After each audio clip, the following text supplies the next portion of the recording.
we have some massive news to start the show. The USGA and ProMedica have announced a long-term partnership that includes presenting partner rights for the U.S. Women's Open, beginning with the 2022 championship at Pine Needles. The purse will nearly double, increasing from $5.5 million to $10 million, the highest in women's golf and among the leaders in all of women's sports. This partnership will also feature future host sites at some of the most iconic courses in the United States, as well as increased charitable outcome.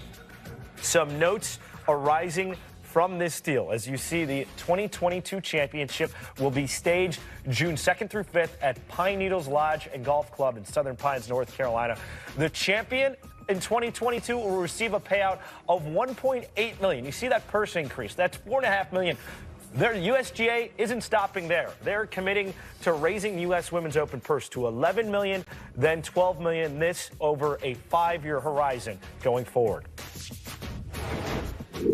Now let's say hi to USGA CEO Mike Whan. Mike, a massive day for the USGA and the women's game. Can you just describe how important a step this is? Yeah, Mother Nature didn't make it easy here in New York City to get this done today, but today we introduced a new presenting partner, first time in 127 years. It's now the U.S. Women's Open presented by ProMedica. Changes 3 things: purse, places, and purpose. I mean, we're going to go to a $10 million purse next year, up from our $5.5 million last year, on our way to 12. So we'll be at 10, then 11, then $12 million purse.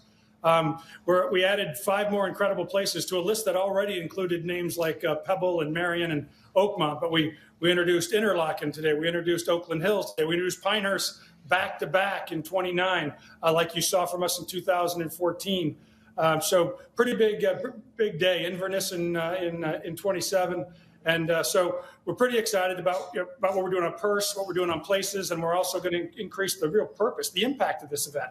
ProMedica is a not-for-profit, mission-based company just like us. So together, we're going to make sure this championship doesn't just impact the lives of athletes that can dream about playing in this, but impact the lives of millions of people with their own social health. So we want to make sure that this event means something inside the ropes, means something outside the ropes, take it to the cathedrals of the game, and put together a purse that, quite frankly, sends a new statement and a new high watermark to push the women's game forward.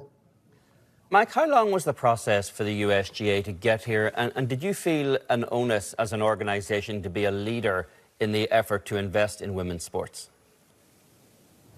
I don't know that I can give you the exact date, but I can tell you that when we played the U.S. Women's Open down in South Carolina, in Charleston, South Carolina, I had a meeting with Mike Davis and some of the leadership, and we talked about this concept. And I was the LPGA commissioner. What if the U.S. Women's Open added a presenting partner? How would that look? How would that feel? How would that go over? What would be the benefits that we could proceed? And as you can imagine, you guys know me, I was all in. I said, if you want my help, I'm more than happy to help. So when I got there in the middle of 21, I wasn't really sure where this project had gone, whether it had gone away, whether it was still in process. When I walked in and found out that this was active and alive, in fact, they were having active conversations with corporate partners about this concept, I was excited. I also knew ProMedica from my previous life at the LPGA, and I knew that they were looking for something big. In their minds, they were looking for something big, major, rotation, network, and that conversation was going off in my head when I walked in July of 21. So it was the first phone call I made, and a couple of months later, here we are.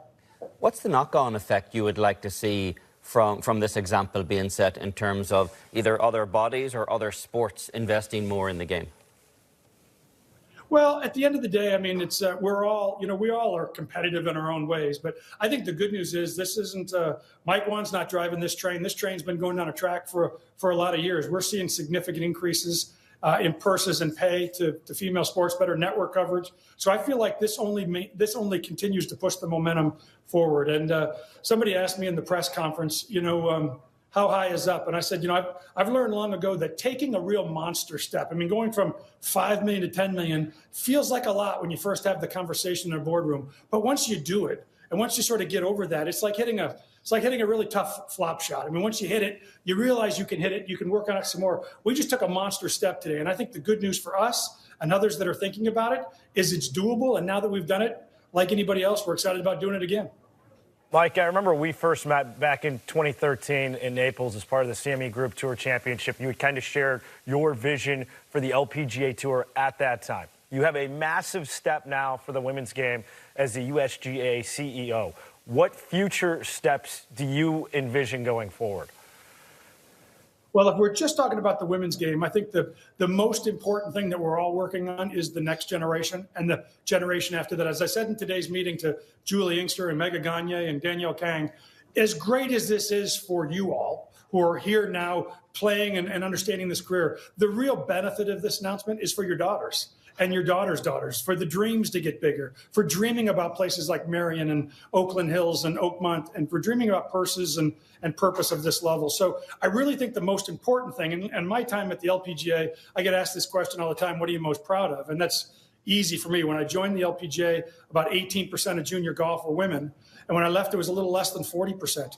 If we keep going that, if we can make this game 50-50 for the future, that's the original vision of the United States Golf Association. That means we're leaving the game in better shape. And if I'm honest with you, I'm just as excited about doing the same thing on the men's side as we're talking about here on the women's side. This won't be the last announcement we make about championships or growing the game, because the opportunity for me in stepping into this role is to take that kind of concept, that kind of vision and opportunity, and make sure we do that for everybody, whether we're talking about young or old, amateur, professional. This is something I think we need to wake up and think about all the time. The most important thing for me at age 57 is when I'm done with this job, did I leave the game better for my kids, or didn't I? Because I think that's what I can give in sort of my final years in the job.